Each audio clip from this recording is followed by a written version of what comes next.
What does market intelligence mean to your clients, in terms of what SMI is doing, but perhaps more broadly?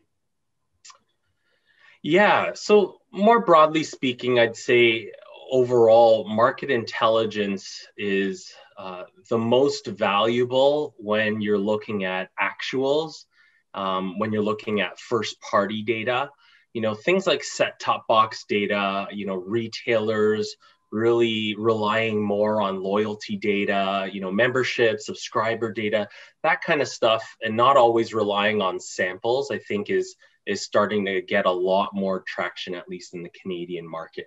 And I'm not saying that there's no role for third party data, but it's really the actuals. When you talk about data that is actionable, it's the first party and actual data that is actionable for advertisers.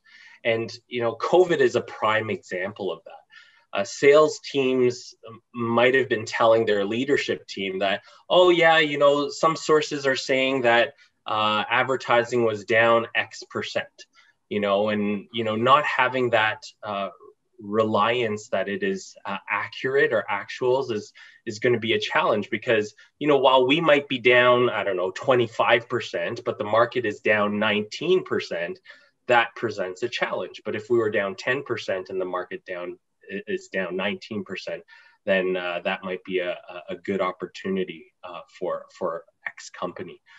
So that was a prime example of COVID. Another area is, revenues could be down across our company, but where are the opportunities in the market that were up, for example?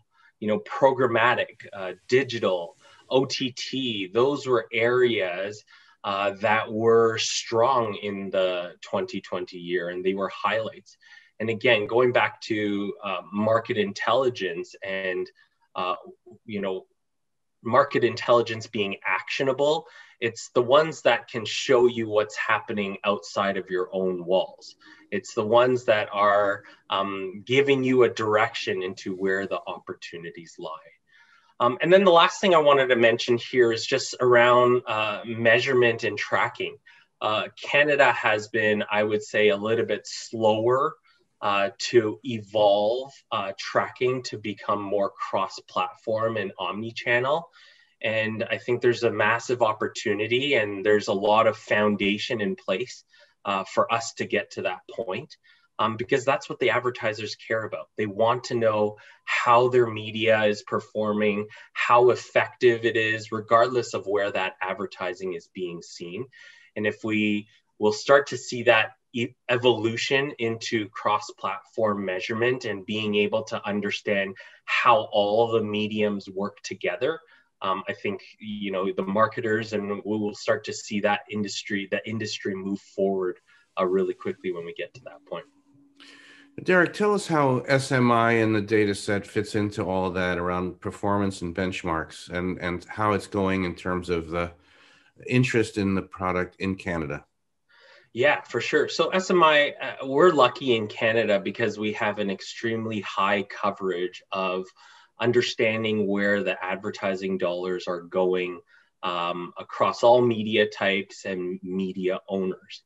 And because we have a high coverage, when it comes to actionability, you are able to look at the data with a confidence that allows you to, and our clients to see, all right, exactly where are the dollars going and, how is it changing from month to month?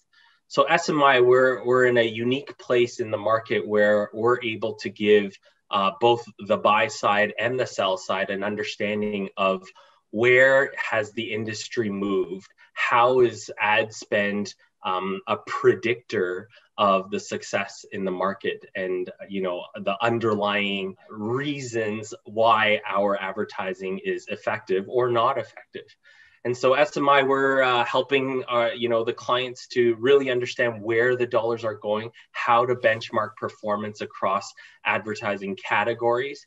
And then for the media side, really understanding where the competitors are performing and how to capture the best share of voice for their business. Darrick, so when you look at the US versus the Canadian market, what are some interesting things that you see? What are your observations? Yeah, for sure. One of the things that we've been tracking really recently is the amount of ad spend that's going towards digital. In Canada, we've always been a little bit higher than other markets, but 2020 was a lot more pronounced, and I think it amplified the spend on digital. And some of those reasons are pretty obvious.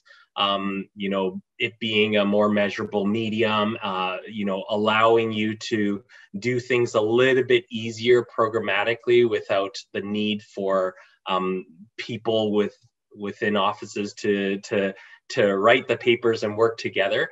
But that digital pendulum was unique to Canada and presents a challenge to the major TV networks.